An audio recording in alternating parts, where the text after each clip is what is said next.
Congratulations. Happy release day. Bad for Business, Book 2, and the Pembroke Hill series. This is actually, if you've seen my podcast, this is the reason why I said I lied when I said I don't like slow burns. But there are certain slow burns that I like.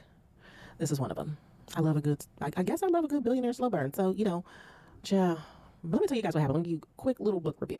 Okay, so somebody might say this is enemies to lovers, but I don't really think that they was enemies to lovers because okay, sorry to interrupt you. Rewind. This isn't enemies to lovers. This is definitely enemies to lovers because he may have liked her, honey, but she did not like him. And he was confused because he was trying to figure out how she didn't remember that his thing was thangin' the night that they had that one night stand.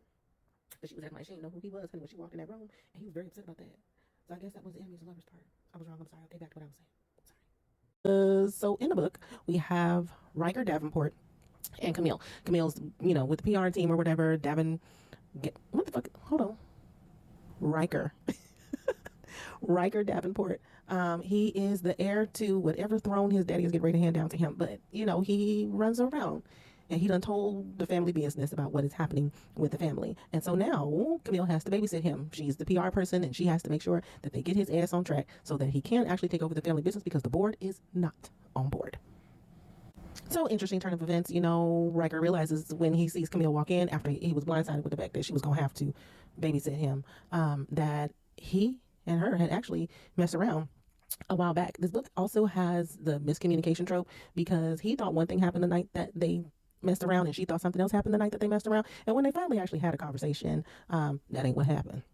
But Camille, there's the PR person, her dad is actually having her keep an eye on Riker to make sure that they get paid. It really ain't like Riker's dad is doing it because he wants to make sure that he can hand down the business to his son, but Camille's daddy is doing it because he wants them coins. Camille's dad also needs to be noted that he is a dickhead and an asshole. Both of them. Okay, he treats his daughter like shit, like she is a legit employee, and he ain't got to treat her like his daughter in any way, shape, or form. So she goes to Pembroke with him.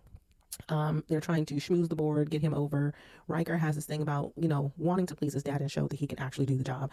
She's wanting to show her dad that she can actually do the job, the PR job that her father is sending her for. So that way she too can take over her dad's business. They have this conversation and Camille says to her dad, hey, if I do this, if I get the board to accept him, then that means that I should be able to take over. Her daddy agrees, but he's a liar because he didn't actually do all that. As a matter of fact, you know how these book goes with these billionaire romances. They end up together. It's a beautiful way that they end up together. Of course, they both were fighting it and they wasn't trying to do it, but they did it and it worked out. It was great.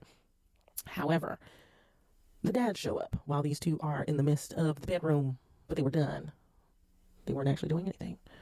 But she comes out, her dad sees her, calls her every name but the name that he gave her as a child, and basically forces her to leave and after he calls her every name under the sun. And she is at this point in love with Riker. Riker is in love with her. And they both have decisions that they need to make, her more so than him, because she needs to pull herself out from under her daddy's thumb and become her own woman, which she eventually does. It is a beautiful billionaire romances, as beautiful billionaire romances are, because I love them. So I need you guys to go ahead and pick this up. There's a whole lot more interesting stuff that goes on in there. But y'all know I'm a smut lover. All I care about is the smut part and the fact that Kat has the ability to write a book with an amazing plot and she can give me more than 20 chapters of urging. And I still read her book and finish it and love it. Still. Even though I don't like slow burns, but I do. But I don't. But I do. But I don't. Congratulations, Kat. Happy release day. Go ahead and check this book out.